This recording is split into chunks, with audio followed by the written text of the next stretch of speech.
Choose your focus. You can choose to focus on the bad and the bad will get worse, or you can choose to focus on the good and the good will get better.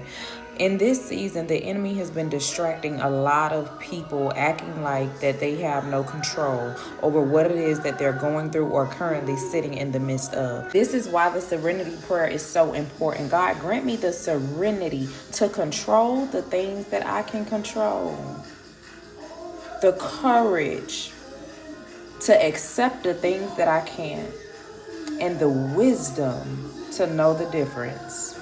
A lot of us are waiting on God, and as you always hear, it's not us waiting on God, but it's God waiting on you. God is waiting on you to step out on faith. God is waiting on you to make that leap. It's not just a tiptoe. It's not just a jump. Faith grows, right? So your faith has to grow. Your faith, you can't just believe in God that God is going to send a pizza to your house. No, baby. I'm talking about the type of faith that God is going to supply you with the house when you take the necessary steps. When you partner with him, it's a partnership, right? It's God and you. God gives you the strategy, he gives you the wisdom, he gives you the know-how, and he expects you to use all of that he downloaded within you and put it in motion. Put it in motion. Faith without work is dead, right? We are in the times where God is requiring us to get on a new level, to speak a new language, to believe for better, to believe for more, to believe for the possibilities of outcomes that usually seem impossible. We serve a God that through him all things are possible. So the very situation that you find yourself in the midst of, and you saying, God, I don't see a way out, God is showing you that I'm the way out, but you got to trust me. You got to trust me in a whole new way, a whole new capacity. God is strengthening people's feet in this season to be able to run, to hit the ground running.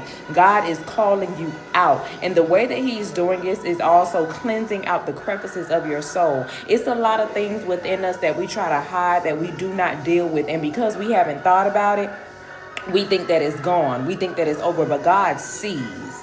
God sees. He sees all. So before he can promote you to a new level, hear me, before he can promote you into a new level, he has to cleanse you. He has to purify you. He has to consecrate you. And that doesn't always look like being everywhere with everybody doing everything. That looks like doing you. That looks like healing. That looks like healing.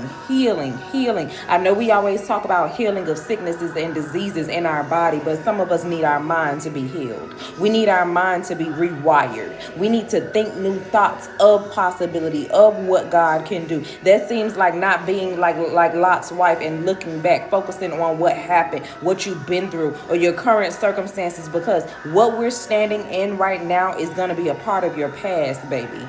No longer are you in Lodabar. No longer are you without. No longer are you in lack. No longer are you beneath. No longer are you the borrower.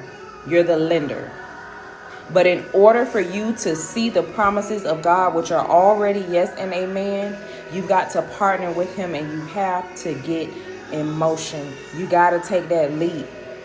God's promises are yes and amen. And as soon as you pray it, as soon as you say it out your mouth, as soon as you write the vision and make it plain, as soon as you declare and decree a thing, you have got to understand that the enemy is fighting 10 times harder to make you believe that God said no, or to make you believe that God isn't going to keep his promise when God already gave you the word. His word was yes and amen.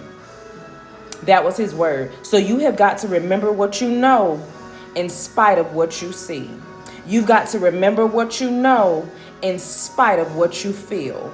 You've got to remember what you know in spite of what it is that you're going through. I pray that this helps somebody. I do love you, sugar.